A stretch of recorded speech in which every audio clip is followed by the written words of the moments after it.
दोस्तों नमस्कार। विकल्प वाणी सच्चाई की खोज में आपका स्वागत है। दोस्तों 1990 से नई आर्थिक नीति के जरिए निजीकरण के कार्यक्रम को देश के तमाम सरकारी संस्थानों में लगातार लागू किया। हाल ही में इलेक्ट्रिसिटी अमेंडमेंट बिल 2022 को भी सरकार लोकसभा में लेके आई थी, जिसको अस्थायी समिति को चर्चा के लिए भेजा गया।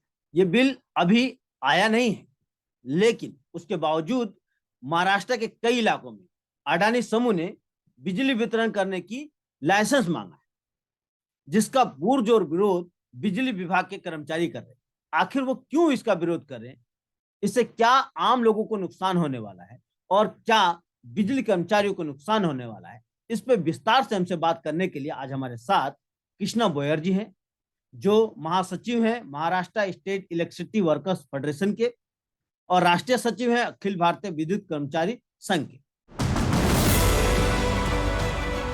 विकल्प वाणी सच्चाई की खोज। सर, खबरों के अनुसार अडानी समूह महाराष्ट्र के ठाणे, मुंबई, पनवेल इत्यादि में बिजली वितरण का लाइसेंस मांग रहे हैं, जिसका बिजली कर्मचारी जम के विरोध कर। सर, मेरा सवाल ये है कि बिजली वितरण का कुछ हिस्सा प्राइवेट हाथों में चले जाने से इसमें आम लोगों को और बिजली कर्मचारियों को क्या नुकसान? जो न्यू बॉम्बे का इलाका है, जहाँ पे पनवेल में बहुत बड़ा कार्गो हब एयरपोर्ट आ रहा है, डोमेस्टिक और कार्गो, और जेएनपीटी बहुत बड़ा बंदर है, पोर्ट है, और ये तमाम जमीन जो है ये रिलायंस उद्योग समूह ने परचेज की है, और यहाँ पे बहुत बड़े पैमाने पे बड़े बड़े इंडस्ट्री वहां आने वाली है, और वो चाहते हैं कि हमको यहाँ पैरेलल लाइसेंस वितरण का मिले, जो महाराष्ट्र में अभी ऐसा लाइसेंस नहीं है। फर्स्ट टाइम अदानी ने अप्लाई किया, तो हम लोग उसका विरोध कर रहे हैं। उसकी वजह ये है कि यहाँ पे हमारा अपना इंफ्रास्ट्रक्चर महावितरण का है, और हम बहुत अच्छे तरीके से यहाँ बिजली सप्लाई कर रहे हैं, और अदानी आ जाता है तो यहाँ के जो उपभोक्ता है बिजली के, उनको भी परेशानी होगी। बिजली की दरें वो फ्यूचर में बढ़ा देगा। बिजली कर्मचारी का नुकसान अभी कोई नहीं है, मगर इन फ्यूचर में उनको भी वहां से जाना पड़ेगा। हमें ज्यादा चिंता हमारी नहीं है, हमारी चिंता है ये नई मुंबई के इलाके में जो उपभोक्ता है, उनका जो हक है वो छीना नहीं जाना चाहिए। और कोई भी निजी घराने को अगर वितरण का लाइसेंस उनको देना है, तो जहां अभी इंफ्रास्ट्रक्चर ग्रामीण इलाके में नहीं है, वहां इंफ्रास्ट्रक्चर खड़ा करे और वहां वो बिजली सप्लाई करे। जो आम उपभोक्ता उनके लिए तो बहुत चिंता का विषय है, कर्मचारियों के लिए चिंता का विषय है, और जो प्रॉफिट सरकार देती है उसके ऊपर भी एक अंकुश लगने की तैयारी चल रही है।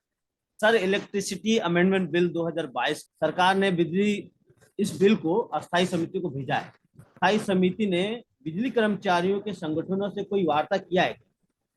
नहीं, जब बिजली लोकसभा के अंदर आया और विपक्ष ने कड़ा विरोध किया, उसके बाद जो लोकसभा की स्टैंडिंग कमेटी थी वो अभी भंग हो चुकी है। उन्होंने जो सभी लोग थे उनको बर्खास्त कर दिया। अभी नए एमपी जो उनके बीजेपी की पार्टी से चुन के आए, उनको स्टैंडिंग कमेटी का अध्यक्ष बनाया, और अभी तक फिलहाल तो अभी अधिवेशन सेशन खत्म होने के बाद अभी 3 महीने से ज्यादा समय हुआ, अभी तक कोई ना तो किसान संगठनों से बात की, ना बिजली के कर्मचारियों के संगठन से बात की, ना उपभोक्ता से बात की।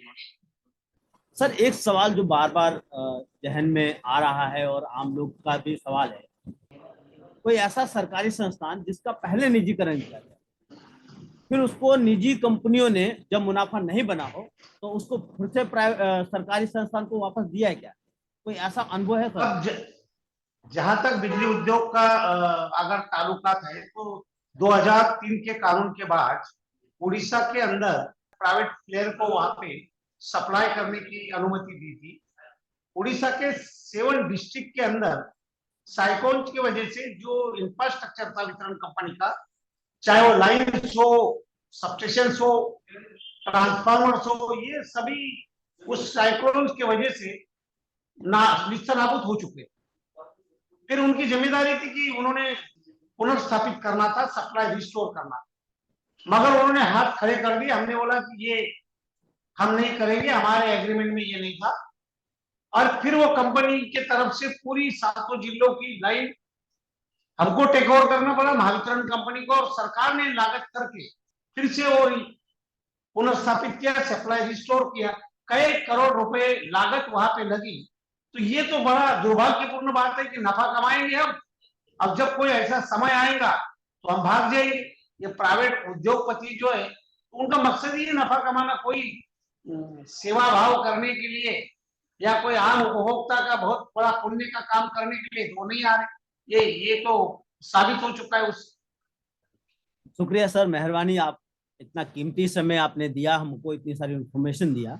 मैं अपने दर्शकों से एक बात कहना चाहता हूँ जो सर की बातों से बहुत महत्वपूर्ण बात है कि अगर कोई सरकारी संस्थान या कोई भी संस्थान जो घाटे में चल रही है उसे एक प्राइवेट संस्थान घाटे का सौदा कैसे कर सकते। एक बात और, ये समझने वाली बात बिल्कुल स्पष्ट है जो सर ने समझाया, जहां जहां उनको मुनाफा दिखता है वहां तो वो आते हैं, लेकिन जैसे ही उनको मुनाफा नहीं मिलता है वो तुरंत उसको फिर से सरकारी संस्थानों को सौंप कर वहां से निकल जाते हैं। इस बारे में सोचिए, समझिए और देखते रहिए विकल्प वाणी, सच्चाई की खोज।